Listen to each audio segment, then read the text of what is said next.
Que vous ayez dans le viseur les courses de Strasbourg au mois de mai ou juste l'envie de vous faire du bien et de bouger un petit peu après la trêve hivernale, eh bien pourquoi pas ne vous lancer dans la course à pied avec, si possible, les bons conseils d'un professionnel. Et c'est le cas de notre invité ce matin, Driss Elimer. Il faut rappeler peut-être votre parcours, votre CV quand même, Driss, parce que voilà, c'est pas rien.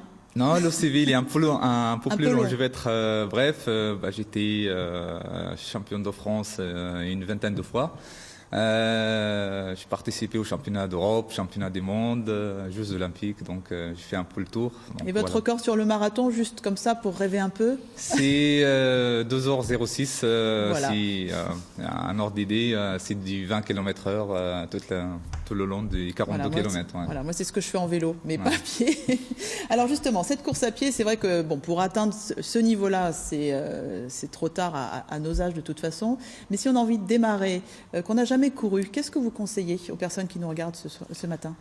Je conseille aux gens de commencer à faire des petites marches, 1 à 2 fois par semaine, alterner la marche et la course à pied jusqu'à quand l'organisme commence à s'habituer à faire un effort physique. Donc c'est des petites sessions de quoi, d'une minute, 2 minutes? Comment on commence? On peut faire par exemple 2 minutes de marche, 2 minutes de course à pied ou 5 minutes de marche, 5 minutes, ce qu'on peut faire.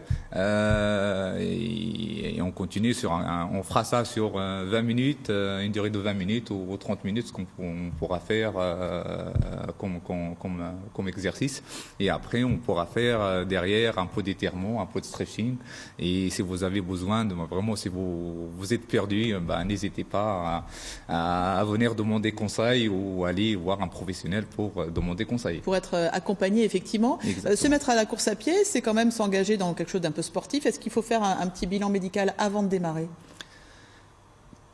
Moi, je conseille aux gens d'y aller faire, au moins avoir un certificat médical pour exercer, pour pratiquer.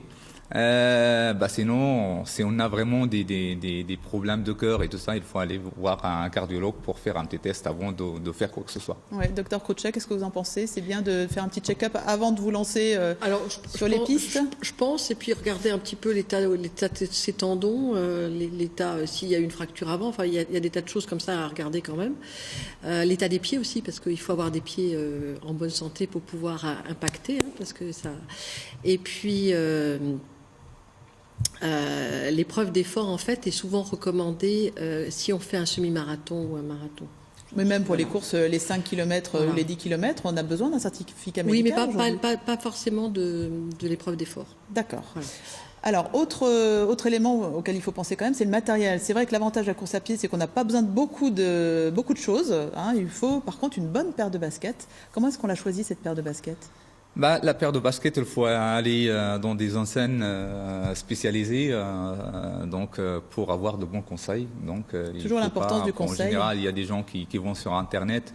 Mais bon, pour prendre une bonne paire de chaussures, il faut prendre en compte son poids, sa morphologie, ses appuis. Donc, quand on va chez un professionnel, on est mieux conseillé.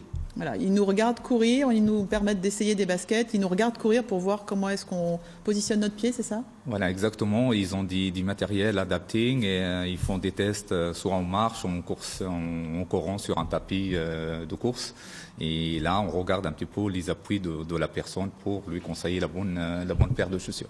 La bonne paire de chaussures, ça veut dire un certain prix quand même, non? Ou pas? Non, mais franchement, quand on regarde une paire de chaussures, quand vous sortez,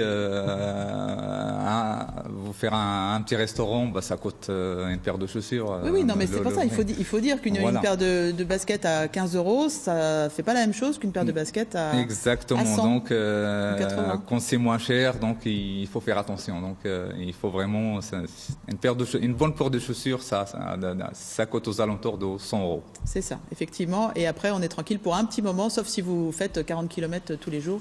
Ça s'use un tout petit peu plus vite. Vous avez beaucoup de gens qui viennent vous voir à l'orée du printemps parce qu'ils ont envie de s'y remettre? C'est vrai, au printemps, les gens commencent à sortir, à sortir aussi les tenues un peu plus légères, des shorts, des t-shirts, donc il commence à faire beau. Et à cette période, je suis plus sollicité pour conseiller les gens. Et parfois, c'est des gens qui intègrent, que je fais intégrer des sections que j'entraîne. Sinon, ils viennent juste pour des conseils. Pour moi, il n'y a pas de souci. Je conseille les gens. Vous prenez tout le monde de toute façon. Exactement. Exactement. Pour le plaisir avant tout. Vous avez bien sûr tous les renseignements sur les cours de Driss Elimer sur son site internet. Et puis je vous le rappelle quand même, les courses de Strasbourg, ce sera le 12, 13 et 14 mai prochain. Vous pouvez déjà évidemment vous inscrire sur ces courses et puis vous entraîner. Et puis on s'y croisera peut-être parce que vous y allez de toute façon. J'y serai, oui. J'y serai. Donc j'ai pas mal de monde qui viendrait courir soit les 10 km, soit le semi-marathon. Donc les gens ils viennent, ils se lancent des petits défis pour être motivés à continuer à s'entraîner. Et je viendrai courir aussi moi aussi et les soutenir. Voilà, et essayez de ne pas passer devant tout le monde, ça serait sympa pour les autres. Merci d'avance. Voilà, nous allons repartir retrouver Stéphanie Malorand qui nous fait découvrir ce matin